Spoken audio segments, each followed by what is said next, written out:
IAS ஆகணும் இல்லாட்டி IPS ஆகணும் அப்படிங்கிறது பல பேரோட லட்சியமா இருக்கும்.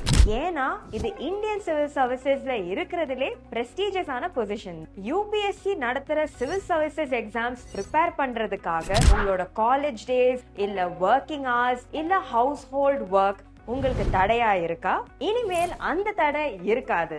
ஏன்னா வெரண்டா ஐஏஎஸ் இப்போ ஒரு ஆன்லைன் ஈவினிங் பேட்ச் ஆரம்பிக்க போறாங்க. சோ நீங்க எங்க இருந்தாலுமே இந்த கோர்ஸை அட்டென்ட் பண்ணலாம். இதுல பாத்தீங்கன்னா எக்ஸ்பர்ட் ஃபேக்கல்டிஸ் உங்களுக்கு கிளாஸஸ் நடத்துவாங்க, உங்களுக்கு டெஸ்ட் சீரீஸ் இருக்கும், மென்டார்ஷிப் சப்போர்ட் இருக்கும். அண்ட் வித் ஆல் திஸ் நீங்க ப்ராப்பர் கைடன்ஸோட யூபிஎஸ்சி எக்ஸாம கான்ஃபிடென்ட்டா கொடுக்கலாம். இந்த கோர்ஸ் பத்தி தெரிஞ்சுக்க கீழ இருக்கிற லிங்கை கிளிக் பண்ணி உங்க டீடைல்ஸை ரெஜிஸ்டர் பண்ணிக்கோங்க. எங்களோட டீம் உங்களை காண்டாக்ட் பண்ணுவாங்க. Thank you. Hello all, a very good day to all of you. This is Vilasini from Veranda IAS and friends. இன்னைக்கு நம்ம என்ன பார்க்க போறோம்னு பாத்தீங்கன்னா the Hindu editorial analysis for the date November 19, 2025. Yes, so இந்த கான்டெக்ட்ஸை நம்ம இப்போ பார்க்க போற topic is about the global happiness rankings, right? So இது பாத்தீங்கன்னா in general about health, GS paper to social justice வருது, right? So இந்த article primarily talks about the latest world happiness report ஓட release, right? And what is the position of different countries, right? And ஏன் happiness ஒரு important factor-ஆ நம்ம development இல்ல growth-க்காக treat பண்ணணும், right? What is the role of happiness in growth and development? We will try understanding all of this one by one. So in the context உங்க எல்லாருக்குமே தெரியும், anytime we approach an editorial we have a mnemonic, correct? So நம்ம use பண்ற mnemonic இந்த context என்னன்னு பாத்தீங்கன்னா we usually employ what is called as the code approach, right? So CODE. So C stands for context. இந்த இடத்துல context என்ன? Global happiness, right? That is the context, right? And here we are talking about the world happiness report. இதுதான் context. Talking of the opinion, right? ஏன் different countries ஓட position with regard to happiness different-ஆ இருக்கு? Why do these Scandinavian countries like Norway, Sweden, Finland feature on top, right? ஏன் இந்தியாவோட ranking ஒரு particular stateல இருக்கு, right? And here happiness-அ promote பண்றதுக்காக நம்ம என்னெல்லாம் initiatives எடுக்கலாம்? This is the opinion.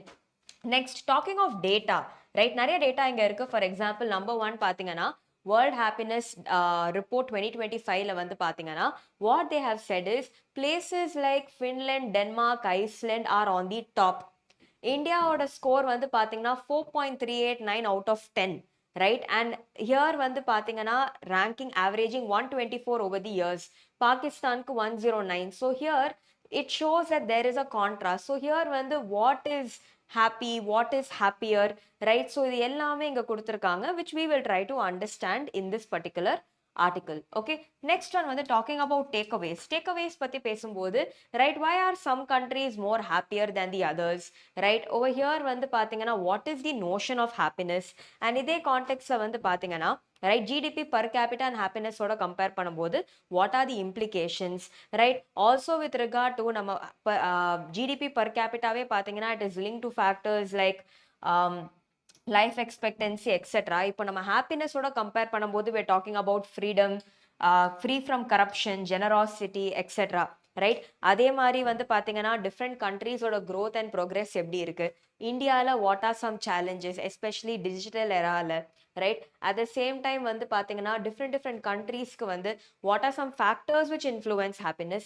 Okay, so இங்க பாத்தீங்கன்னா India's rank has in fact shifted between 94 and 144. இந்த ரெண்டுக்கு நடுவுல it is juggling, right, over the last decade. So over here பாத்தீங்கன்னா what are some reasons for it, right? Corruption scandals இருக்கலாம், COVID-19 lockdown ஓட mental impact on health இருக்கலாம், youth aspirations இருக்கலாம், the fear of unemployment, இது எல்லாமே அதிகமா இருக்கு.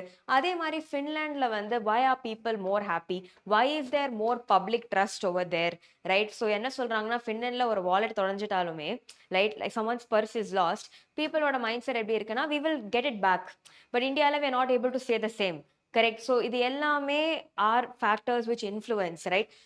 Trust on governance, on the government, etc. right? அதே மாதிரி பாத்தீங்கன்னா இந்தியால என்ன சில இனிஷியேட்டிவ்ஸ் இருக்கு, to promote mental health and wellbeing like Tele Manas, Kiran helpline இருக்கு, ரைட்? அதே மாதிரி வந்து with regard to empathy, right? So என்னெல்லாம் we can do to ensure that happiness is better promoted, இது எல்லாமே இங்க எஃபெக்டிவ்லி டிஸ்கஸ் பண்ணியிருக்காங்க. So talking of this article, context என்ன, ஒப்பீனியன் என்ன, டேட்டா என்ன அண்ட் டேக்அவேஸ் என்ன, இதுதான் மெயினா இங்க டிஸ்கஸ் பண்ணியிருக்காங்க, which we will try understanding one by one. Okay, so in the context moving forward, let us understand few more things, right? So here வந்து என்ன சொல்லியிருக்காங்கன்னா, ஃபின்லாண்ட் as a country வந்து consistently top positionல இருக்கு. இந்தியாவோட ranking வந்து பாத்தீங்கன்னா has dropped. In fact, Pakistan is much more better than India in terms of the global happiness index. There are multiple reasons for this. So here World Happiness Report வந்து பாத்தீங்கன்னா, major reasons that we are trying to understand over here is societal expectations, cultural norms, adaptations ஓட implication on happiness என்ன, right? So இந்த இடத்துல வந்து இந்த measure பண்றதுக்காக நம்ம யூஸ் பண்ற சில மேஜர் கிரைட்டீரியா வந்து என்னன்னு பார்த்தீங்கன்னா, GDP per capita, life expectancy, right? எவ்வளோ வருஷத்துக்கு ஒருத்தவங்க வாழுவாங்க, ஃப்ரீடம், கரப்ஷன் பர்செப்ஷன், மீனிங் ஒரு சொசைட்டில எவ்வளோ கரப்ஷன் இருக்கு. ஸோ இதுதான் வந்து மேஜர் கிரைட்டீரியா யூஸ் பண்ணியிருக்காங்க. ஸோ இங்கே வந்து சில டிஃப்ரென்சஸ் கொடுத்துருக்காங்க. ஃபார் எக்ஸாம்பிள், சில சொசைட்டிஸில் வந்து பார்த்தீங்கன்னா எக்ஸ்பெக்டேஷன்ஸே கம்மி. எக்ஸ்பெக்டேஷன்ஸ் கம்மியாக இருக்கிற சொசைட்டிஸில் மக்களோட ஹாப்பினஸ் அதிகமாக இருக்கு. பட் இதே வந்து பார்த்தீங்கன்னா, if we talk about societies which are highly monitored, right, very rigid, etc., high expectations இருக்கிற சொசைட்டிஸில் ஆஸ்பிரேஷன்ஸ் அதிகமாக இருக்கும்போது கண்டிப்பாக ஹாப்பினஸ் லெவல்ஸ் வந்து கொஞ்சம் கம்மியாக இருக்கு அப்படின்னு சொல்கிறாங்க, ரைட்? அதே மாதிரி வந்து பார்த்தீங்கன்னா, பாலிட்டிக்கல் ஃப்ரண்ட்ல வந்து if there is corruption, right? அதே மாதிரி வந்து பார்த்தீங்கன்னா, if people are not very clear about the existing status quo, இதுவுமே வந்து பார்த்தீங்கன்னா can somewhere affect happiness because institutional trust வந்து will come down, right? And this will cause a form of stress. ஸோ இந்த இடத்துல வந்து பார்த்தீங்கன்னா, ஒரு கண்ட்ரீஸ்க்கு it varies. For example, if you talk about western countries, right, இங்கே வந்து there is a greater emphasis on individualism. But if you talk about Asian societies like India வந்து we emphasise more on collectivism. But இந்தியாலையுமே major reasons ஏன் வந்து happiness அடி வாங்குதுன்னா, number one, இங்கே நிறைய communal conflict இருக்கு, ட்ரஸ்ட் வந்து இரோட் ஆகுது, பாலிடிக்ஸ் எடுத்தா கூட போலரைஸ்டா இருக்கு, ரைட்? எல்லா வாட்டி when we are seeing coming across news, somewhere or the other we are coming across violence. Fraternity is not getting promoted. So there is a instability which is there. அதே மாதிரி if we talk about youth, youth தான் வந்து நாளைக்கோட leaders. So youth பற்றி பேசினாலுமே youth are very afraid because number one, அவங்க migrate ஆகி போகிறாங்க, வேலை வாய்ப்புகள் கம்மி ஆயிடுச்சு, கிரைம் ரேட் இஸ் இன்க்ரீசிங், இது எல்லாமே is also stressing youth. But இதே கான்டெக்ட்ல நம்ம Nordic countries like Norway, Finland, Sweden பற்றி பேசினா, இங்கே வந்து கவர்மெண்டோட வெல்ஃபேர் மெஷர் ஸ்ட்ராங்காக இருக்கு, மானிட்டரிங் மெக்கானிசம்ஸ் நல்லா இருக்கு, எல்லாமே is in such a way that it is trying to promote wellbeing of people. So இது வந்து is quite beneficial for the people over here. Okay, so here வந்து பார்த்தீங்கன்னா, at the end of the day we have to promote happiness, right? So here வந்து நம்ம just GDP and economic growth மட்டும் focus பண்ணாம people centric growth எப்படி promote பண்றது, அவங்களோட well-being எப்படி promote பண்றது. One beautiful example of a country which prioritizes happiness வந்து பாத்தீங்கன்னா is Bhutan. Okay, so Bhutan பத்தி நீங்க படிங்க. They are one country which prioritize happiness. So here என்ன சொல்றாங்கன்னா, number one, we have to rebuild on our social capital, right? So இங்க வந்து peopleோட well-being, அவங்களோட resources, intergenerational gaps கம்மி பண்றதுக்கு நம்ம என்ன பண்ணலாம், அதை ப்ரமோட் பண்ணணும். நெக்ஸ்ட் ஒன் வந்து பாத்தீங்கன்னா, சிட்டிசன் ஸ்டேட் இன்ட்ராக்ஷன்ஸை வந்து நம்ம பெட்டர் ஆக்கலாம், ரைட்? ஸோ கரப்ஷன் கம்மி பண்ணுறதுக்கு, அக்கௌண்டபிலிட்டி, டிரான்ஸ்பரன்சி, பப்ளிக் ட்ரஸ்ட்டை பூஸ்ட் பண்ணுறதுக்கு என்ன எஃபர்ட்ஸ் எடுக்கலாமோ அதை ப்ரமோட் பண்ணலாம்.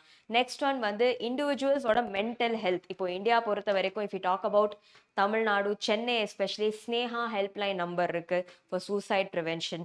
அதே மாதிரி if you talk about India in general டெலிமனாஸ்ன்னு ஒன்று இருக்கு, கிரண் ஹெல்ப்லைன் இருக்கு, இது எல்லாமே somewhere going to help people, right? அதே மாதிரி வந்து பார்த்தீங்கன்னா ஆல்சோ வந்து மென்டல் பீங்கை ஒரு ப்ரையாரிட்டியாக நம்ம ரெக்கக்னைஸ் பண்ணணும். ஸோ எஸ், எவ்வளோக்கு எவ்வளோ mental health and growing new challenges that people are ஃபேஸிங்கில் நம்ம இன்வெஸ்ட் பண்ணால் it is only going to come back to us in the form of good returns. See, COVID-19 நீங்க பார்த்தீங்கன்னா there were so many people who suffered from depression, loneliness, right? நிறைய senior citizens வந்து தனிமையிலே இருந்து they are suffering. So இது எல்லாமே நம்ம address பண்றது is important, right? So here we're talking about inclusive growth, inclusive governance, right? So 2047 India wants to become developed nation, right? So inclusive growth promote பண்ணணும். அப்போ mental health is as a priority is also very important, and securing everyone's well-being is also equally important, right? So நம்ம இதையும் மைண்ட்ல வச்சுக்கணும்.